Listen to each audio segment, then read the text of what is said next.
Bismillahirrahmanirrahim. Assalamualaikum warahmatullahi wabarakatuh. Perkenalkan, nama saya Virginia Sahnas Nikmatu Hafidah dari semester 6B Prodi Pendidikan Agama Islam Sekolah Tinggi Ilmu Tarbiyah Al-Fatah, Lamongan. Video kali ini dibuat guna untuk memenuhi tugas mata kuliah Etika Profesi Keguruan yang diampuh oleh yang terhormat Bapak Nurdi SAG MPD, dan tidak lupa kami hormati pula segenap civitas akademika Sekolah Tinggi Ilmu Tarbiyah Al-Fatah, Lamongan. Video kali ini akan menjelaskan tentang tugas belajar dan in-service training dalam perspektif Islam.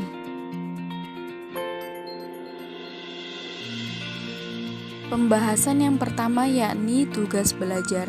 Tugas belajar adalah penugasan yang diberikan oleh pejabat yang berwenang kepada pegawai negeri sipil atau guru untuk melanjutkan pendidikan ke jenjang yang lebih tinggi, baik di dalam negeri maupun di luar negeri, bukan atas biaya sendiri dengan meninggalkan tugas pokok sehari-hari sebagai seorang guru.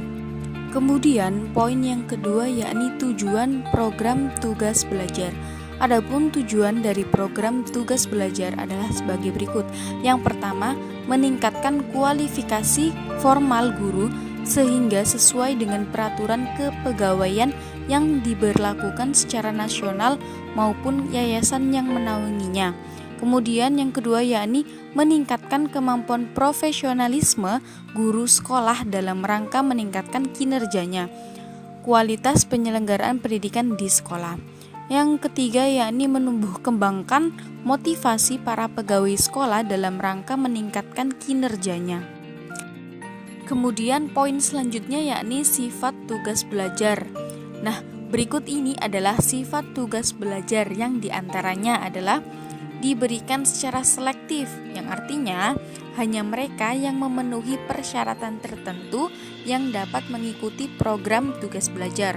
Kemudian yang kedua yakni mengikat, yang artinya setelah selesai mengikuti pendidikan, peserta tugas belajar harus kembali melanjutkan tugas di instansi asal, kecuali ada ketentuan lain.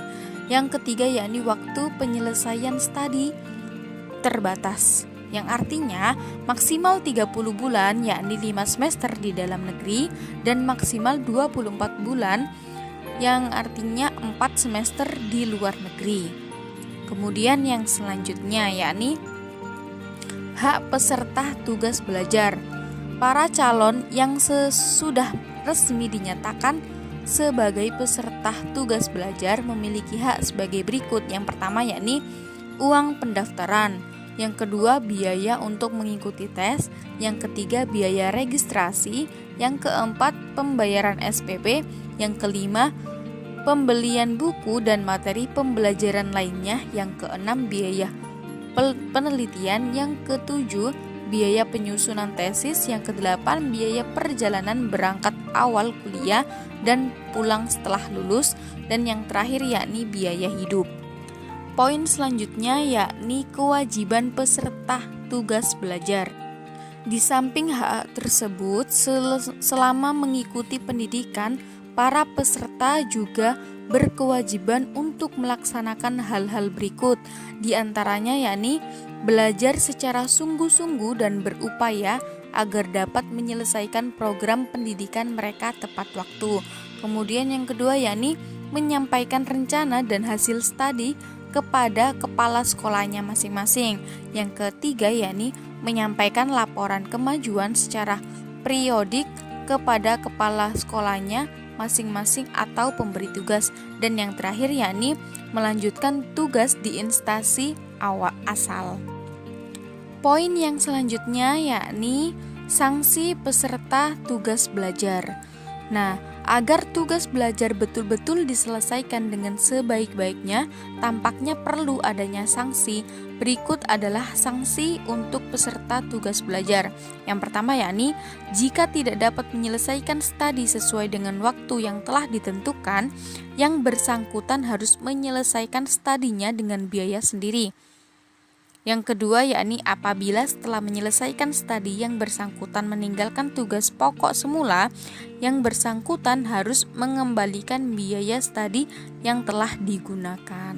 Pembahasan yang kedua yakni in-service training. Program in-service training adalah suatu usaha pelatihan atau pembinaan yang memberi kesempatan kepada orang yang mendapat tugas jabatan tertentu. Dalam hal tersebut adalah guru untuk mendapatkan pengembangan kinerja yang mencakup kewajiban, hak, dan sanksi guru yang tidak memenuhi kinerja profesional. Adapun in-service dalam bahasa Indonesia sering disebut pendidikan dalam jabatan. Istilah lain yang juga dipergunakan ialah upgrading atau penataran dan in-service education yang pada dasarnya mempunyai maksud yang sama. In-service training diberikan kepada guru-guru yang dipandang perlu meningkatkan keterampilan atau pengetahuannya sesuai dengan pengembangan ilmu pengetahuan, khususnya di bidang pendidikan. Menurut gagasan supervisi modern, in-service training atau pendidikan dalam jabatan merupakan bagian yang integral dari program supervisi yang harus diselenggarakan oleh sekolah-sekolah setempat untuk memenuhi kebutuhan-kebutuhan sendiri dan memecahkan persoalan sehari-hari yang menghendaki pemecahan segera. Program in-service training ini dipimpin oleh pengawas setempat sendiri atau dengan bantuan para ahli dalam lapangan pendidikan. Program in-service training dapat melingkupi berbagai kegiatan seperti mengadakan kursus, aplikasi, ceramah-ceramah, workshop, seminar, mempelajari kurikulum, survei masyarakat, kunjungan-kunjungan ke sekolah di luar daerah, dan persiapan khusus untuk tugas-tugas baru. Demikian jika dapat disimpulkan, yakni in-service training ialah segala kegiatan yang diberikan dan diterima oleh para petugas pendidikan, yakni dalam artian pengawas, kepala sekolah, pemilik sekolah, guru, dan sebagainya, yang bertujuan untuk menambah dan mempertinggi mutu pengetahuan, kecakapan, dan pengalaman guru-guru dalam menjalankan tugas kewajibannya. Adapun tujuan program in-service training yakni memiliki tujuan diantaranya yang pertama yakni bagi siswa belajar yang menyenangkan dan bermakna. Yang kedua yakni bagi guru meningkatkan kompetensi profesionalismenya sesuai dengan standar nasional pendidikan. Yang ketiga yakni bagi sekolah memiliki guru-guru kompeten, produktif, kreatif, inovatif, dan profesional serta mampu meningkatkan mutu pembelajaran di sekolah.